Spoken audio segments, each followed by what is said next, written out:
येणार आणि जसा बाहेर येतो तसे त्याचे आईबाप म्हणतात, इंजिनियर आला, टीचर आला, माझी आरची आली, माझा परशा आला, आता डान्स क्लास लावू, आता हँडरायटिंग लावू.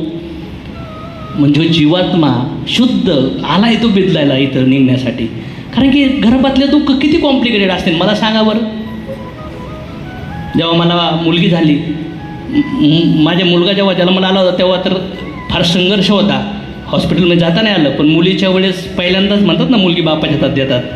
आणि मी मुलगी हातात घेतल्यानंतर तिचा मला असे डोळे मी चुकवले. म्हणलो अरे बापरे, काय चमत्कार आहे.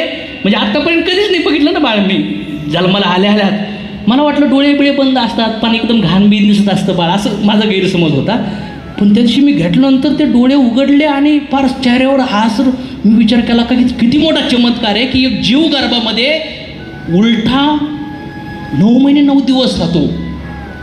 आणि श्रीमद भागवतमध्ये शास्त्रामध्ये लिहून ठेवलं आहे की जीवाची अवस्था आतमध्ये काय होती. शरीर आईबाप देतात. कोण देतं? शरीर आईबाप देतात. पण त्याच्या आतमध्ये जो जीवात्मा येतो ना, त्या जीवात्म्याच्या आईबापासोबत जे सुख दुःखाचे नाते भोगायचे असतात ना, त्याच्यामुळे त्या गर्भामध्ये त्याला पाठवलं जातं. आपण नाही आणून राहिलो त्याला, आपले कर्म आणून राहिलेत. काय आणून राहिलेत? काहींना होत नाही आहे ना, तर ते फार ट्रीटमेंट करू प्लॅनिंग करतात. मी तर म्हणतो ॲक्सेप्ट केलं पाहिजे. हे सोडनो. काही पुत्र तुमच्या आयुष्यामध्ये आहेत ना, दुःख द्यायला आणतात, तुमचे मागचे व्यवहार पूर्ण करायला येतात. काही पुत्र तुमच्या आयुष्यात उद्धार करायला येतात. आणि काही पुत्र तुमच्या आयुष्यात तर फार तुमचं नाव रोशन करायला येतात.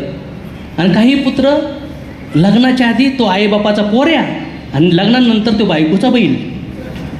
असे पण असतात काही पुत्र.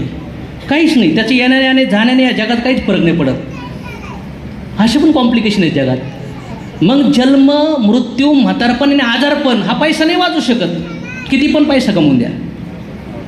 मग 1000 कोटी कमवले आणि आलं इथं, एवढा पैसा पण काय कामाचा आहे? कशाला पाहिजे?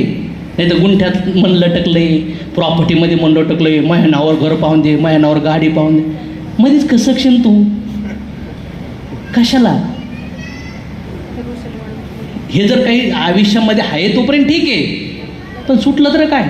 एक इमॅजिन करा, एकदाच इमॅजिन करा, मग कळून जाईल काय होऊ राहिले.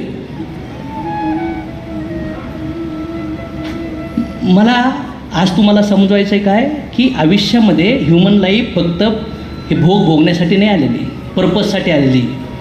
पण इच्छा आल्यात ना भगवंतासंग. इच्छेचा दोष आला म्हणून ह्या जन्मात गर्भात आलो आपण. भगवंत